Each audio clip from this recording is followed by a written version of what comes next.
once again, this is Chris from Brauns Motorsports. This little feature is about a 50 Ford Coupe. It's actually called a Shoebox, and it's a very popular car in the 50s to customize. Surprisingly, this thing was in really good shape. It had been repainted, but the interior had all the mohair in it, all the radio knobs, everything was in excellent condition. So he wanted to have us go through it and look at everything and see what needs to be done.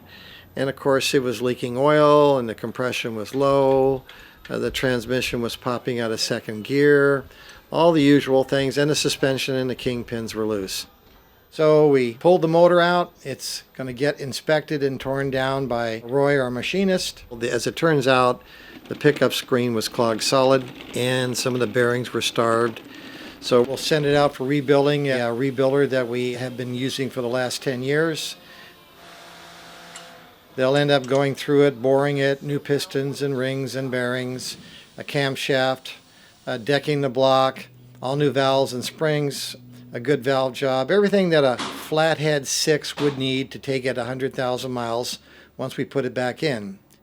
It's easier for us to source it out, and I can utilize my machinist in other different more important areas.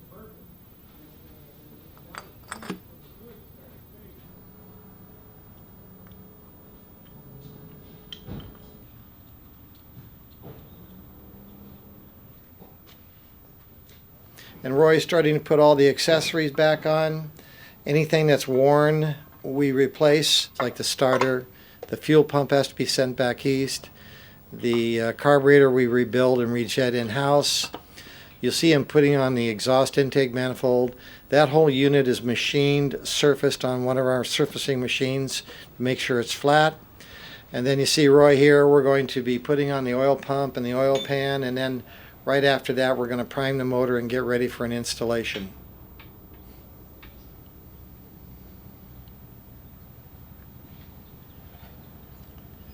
We managed to find the correct color for this. This is kind of a offset gold color.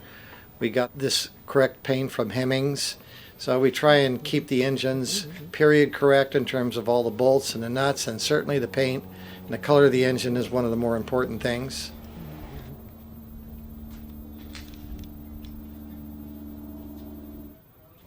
Looking really nice, clean. What you're not going to see is once we flip it right side up, before we install it, we pressure check the engine with 2 pounds of pressure and smoke it. That way we can tell if any of the oil pan gaskets or rear main seal are leaking. Always a good idea before you put it into the car. If we did develop oil leaks, some of these engines and cars are hard to access and fix, so we want to make sure we have no problems going in.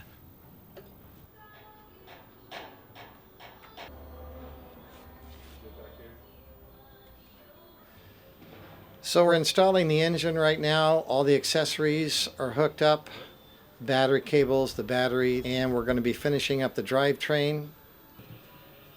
Here you can see we're putting in the resurfaced flywheel. We've got a rebuilt clutch going into it. Now we're putting the bell housing on, and we're going to reinstall the transmission. We have gone through the transmission, put new bearings and synchros in it, and resealed it so it should be trouble-free.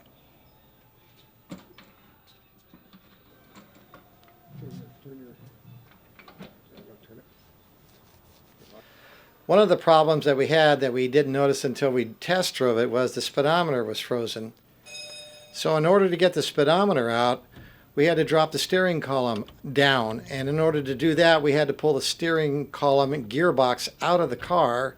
So it's a little bit involved getting the speedometer head out just to get it repaired, but on some of these old cars that's what's required. Here you see Roy reinstalling the gearbox, and then once we do that, we can bolt the steering wheel back on and we can start it up again, hook up the cable, and see if it's all working correctly. The other thing that you don't see is we had to rebuild the kingpins, and I actually had to get a reamer to size them and clean up the suspension in the front and the steering. Here you see the main steering shaft going in, and we'll fix the turn signals and make sure everything is working well.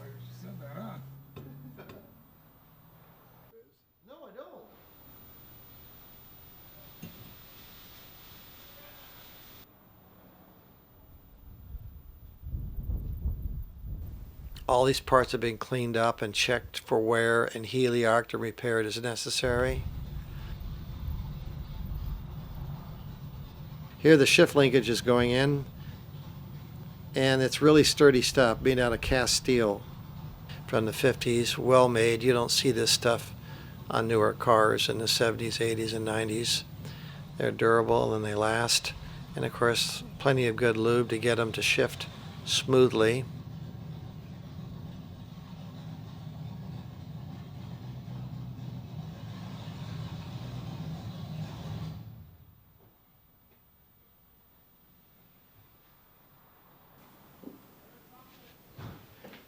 Here you see all the brakes are done, the kingpins are done, wheel cylinders, drums are turned, front and rear. It's got a new master cylinder going on.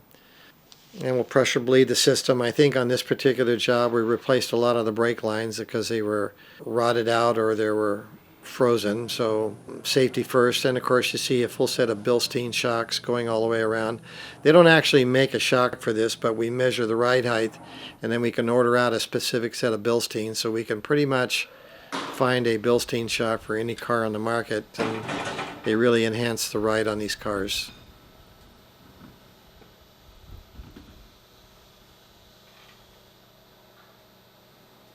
We also put brand new radial Coker pie crust tires on there. Radials are the only way to go on these old cars to make them handle so much better than the old-fashioned nylon tires. Here you see James doing alignment. We're setting the caster, camber, and toe. Once we rebuild the front suspension, we always do all three settings on these things to ensure a good steering car. So now we're going to take a look at the Holley carburetor. Most engine rebuilds, we always rebuild the carburetors, and in most instances we have to jet it up 2 or 3 thousandths because of gasoline. And in the old days, the jetting for these carburetors was pretty much adequate, but with today's gasoline, the octane ratings are not what they used to be. So we find that these cars tend to hesitate and not have as good a performance. So what we'll do is we'll take the jetting and we'll measure it with a drill index, and we'll drill them out about 3 thousandths or so, and that enhances the performance, and a lot of times it gets rid of drivability problems that you have with these cars. So it works out real well in testing, and they respond well to jetting.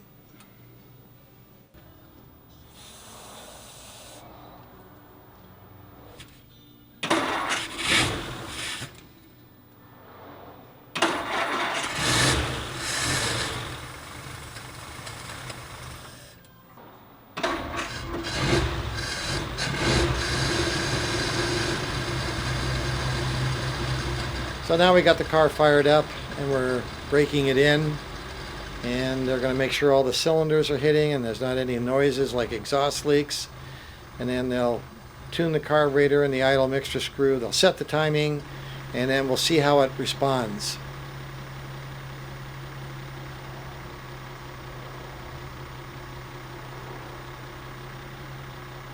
Once we break in the motor, we bring it up to about 2,000 RPM and we'll run it for about 20 minutes, and we'll check for oil leaks.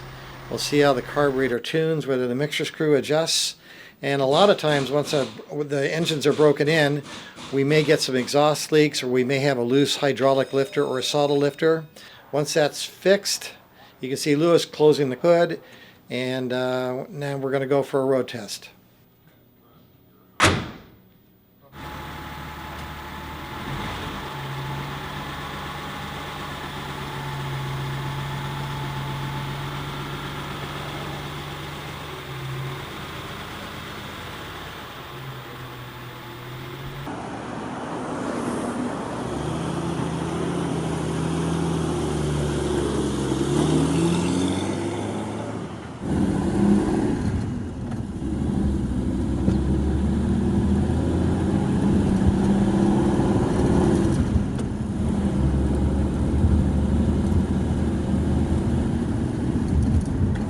So I get to do the final road test on some of these cars, and what's really nice about them is, you know, they're not rockets, they're just smooth driving cars. You know, those were back in the days when cars you didn't drive but 45, 50 miles an hour, and you just take life very slow, and big steering wheel, and just really nice to drive.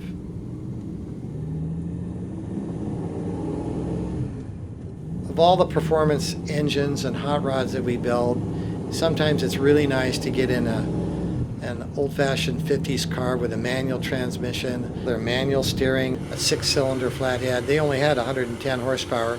There's not a lot going on, so you can't be in a hurry when you go somewhere. So you learn to slow down when you drive and enjoy the ride. And surprisingly, these things get 21 miles to the gallon on the highway, so they're very efficient. All right, so that wraps it up for this project, and we'll see you next time.